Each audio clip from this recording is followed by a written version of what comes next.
Alors vous êtes donc un militant de l'éducation populaire, vous êtes notamment connu pour vos conférences dites gesticulées qui remportent un grand succès sur Internet. Je renvoie les auditeurs d'ailleurs à votre nom, on trouve ces conférences. On va revenir sur votre action, mais j'aimerais bien qu'on commence d'abord par un constat, ce postulat que nous posons cette semaine, que la crise que nous vivons n'en finit pas aussi parce qu'elle a touché jusqu'à la langue que nous parlons. Est-ce que vous êtes d'accord avec ce constat et comment cette contamination se manifeste selon vous ? Je suis complètement d'accord. Je crois que le premier qui a compris ça, c'était un philosophe un petit peu oublié aujourd'hui qui s'appelait Marcuse, qui est un peu l'inspirateur de 68. Marcuse est le premier qui comprend qu'il est en train de se passer quelque chose dans le langage. Ou plus exactement, des gens sont en train de faire des choses au langage, parce que ça tombe pas du ciel, ce truc-là. Il y a des officines, il y a des think tanks, il y a des lieux qui travaillent des effets de langage pour faire passer dans les opinions publiques des façons de penser. Bon. Et Marcuse comprend ce que Orwell avait compris. Enfin, Marcuse le vérifie. À savoir que quand vous voulez installer un système totalitaire, vous n'êtes pas obligé d'avoir des armées qui défilent avec des bottes. Il suffit de faire disparaître du langage tous les mots négatifs. Ça, c'est le récit d'Orwell. Ce qui est un tout petit peu inquiétant, c'est qu'on en est là, mais pour de vrai. C'est-à-dire que en quelques décennies, ont disparu toute possibilité de nommer négativement le capitalisme. Alors, tout le vocabulaire du marxisme a disparu. Enfin, vous connaissez beaucoup de gens qui parlent d'exploitation aujourd'hui. Non, enfin, je veux dire, la gauche aime l'entreprise. La gauche est supposée rappeler que l'entreprise est le lieu de l'exploitation, sinon c'est plus la gauche. Bon. Et donc, quand vous n'avez plus de mots négatifs, vous pouvez plus penser la contradiction. Quand vous pouvez plus penser la contradiction, vous êtes plus dans une démocratie. Et donc on en est là, nous n'avons que du vocabulaire positif pour désigner le système. Le capitalisme s'appelle développement. Donc il y en a qui ont envie que ça soit durable, on les comprend.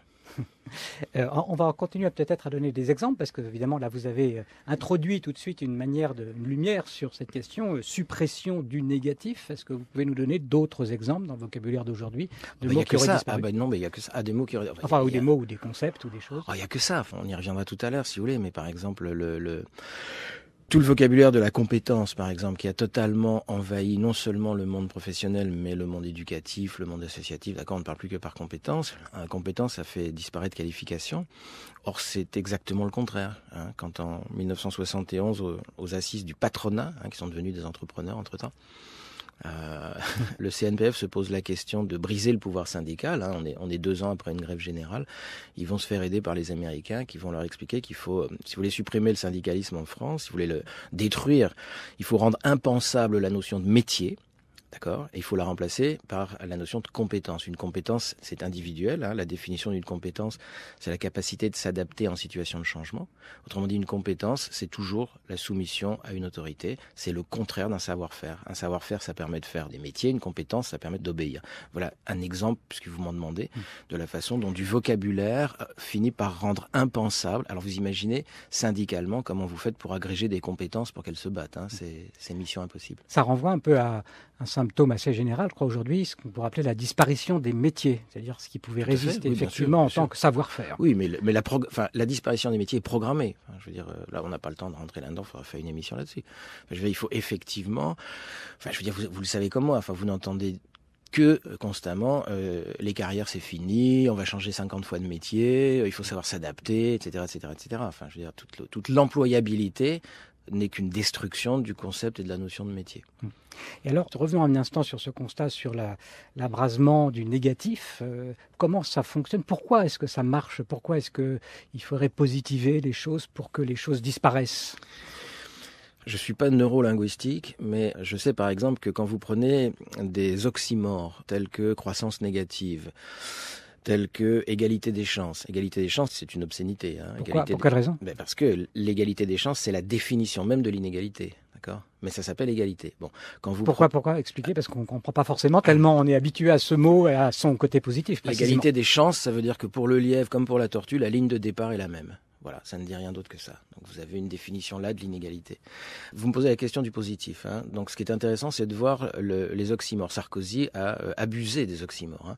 Je veux dire, la croissance négative, c'est extraordinaire quand même. Bon, les frappes chirurgicales, voilà. Bon. Alors ça, je crois que c'est de la neurolinguistique. Il me semble que j'ai lu 2-3 trucs là-dessus. C'est que quand vous mettez un mot négatif et un mot positif, par une sorte de réflexe de survie, le cerveau va éliminer le mot négatif. Il va retenir le mot positif. Ce qui fait que si vous dites croissance négative, ça reste de la croissance. C'est juste aberrant. Vous comprenez ça ? Je veux dire, mais l'inconscient ne va pas retenir négatif, parce qu'il a peur, parce que c'est anxiogène, parce que la récession, ça fait peur, puis ils ont drôlement raison, parce que c'est un sale truc, surtout pour les pauvres.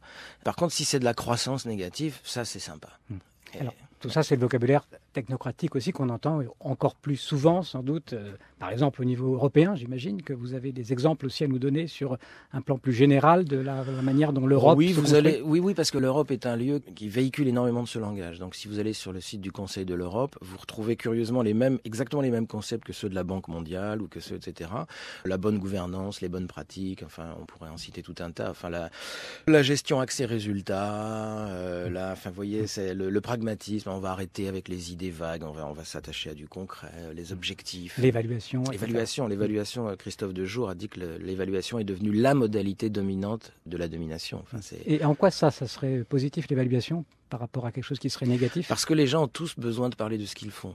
Or, l'évaluation n'est jamais une évaluation, c'est toujours du contrôle. Le contrôle, c'est le contraire d'une évaluation.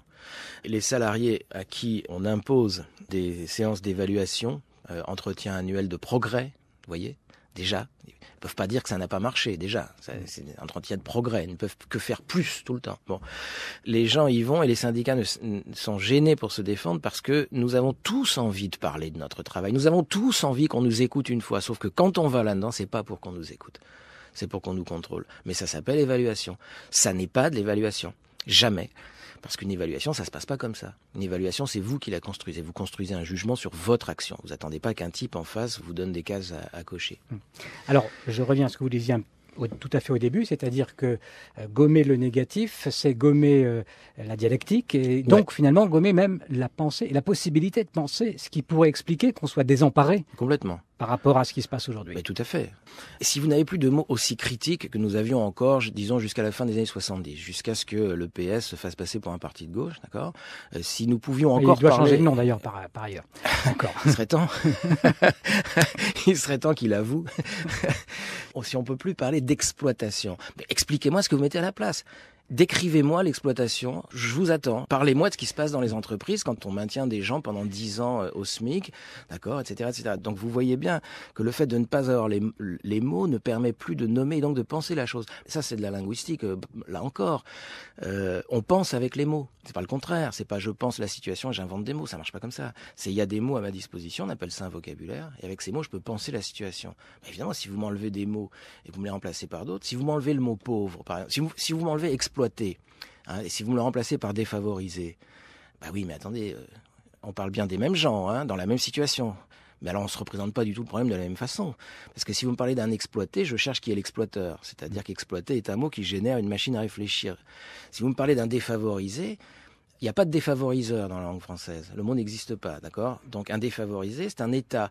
Un exploité, c'est un processus. Je peux penser un processus, je ne peux que constater un état. Donc un défavorisé, c'est un type qui n'a pas eu de bol. Un exploité, c'est quelqu'un qui a été exploité. Pourtant, c'est la même personne, hein, dans la même situation. On peut dire qu'il y a peut-être aussi une disparition du conflit lui-même, la possibilité de conflit, sans parler d'exploitation, mais qu'il y ait des choses qui s'opposent. Oui, tout à fait. C'est d'ailleurs quand ils osent appeler dialogue social la relation entre les syndicats et le patronat. Enfin, je veux dire, on voit bien de quoi il s'agit. Je dis, j'ai pas de dialogue social, j'ai de rapport de force, ou alors je sais pas ce que c'est qu'un syndicat. Et donc, on nous a fait passer à partir des années 80 le conflit comme le repoussoir de la démocratie. Hein. Sauf que le conflit est la condition de la démocratie. Comment faut-il réagir? Vous venez de refonder une structure d'éducation populaire baptisée l'Ardeur. Comment vous y prenez, vous? Quel est votre programme pour essayer de subvertir cette contamination du langage? Sur la question du langage, on anime depuis 2007, dans une structure qui vient de s'arrêter, qui s'appelait le Pavé, on anime des ateliers de désintoxication du langage, d'accord, dans lesquels on travaille ces effets, dans lesquels on permet aux gens de comprendre ce qui ne va pas dans l'utilisation du mot compétence, ce qui ne va pas dans le recours au projet. Hein, voilà, l'ennemi absolu, c'est projet. Pourquoi projet? Parce que ça transforme tout en marchandise. Il faut dire quoi alors? Le projet, c'est ce qui tue le désir. Écoutez, on est à France Culture, on peut y aller. Hein, je veux dire. N'importe quelle femme est capable de comprendre la différence entre un homme qui a un désir d'elle et un homme qui a un projet sur elle. D'accord ? Donc le projet, c'est ce qui tue le désir. Le désir, c'est ce qui est instituant. C'est ce qui suppose la négociation, c'est ce qui suppose l'échec, c'est ce qui suppose l'hésitation, la créativité. Le projet, c'est de définir toutes les étapes d'un processus et de savoir exactement comment ça va se passer. Donc le projet, c'est ce qui fabrique des marchandises. Dans la nouvelle structure qu'on essaie de créer, on va continuer à travailler sur les effets de langage et puis on va se concentrer sur les syndicats. On va essayer de travailler le plus possible avec des organisations syndicales parce que, comme je vous l'ai dit tout à l'heure, armer les syndicats contre compétences, armer les syndicats contre évaluation, c'est pas inutile.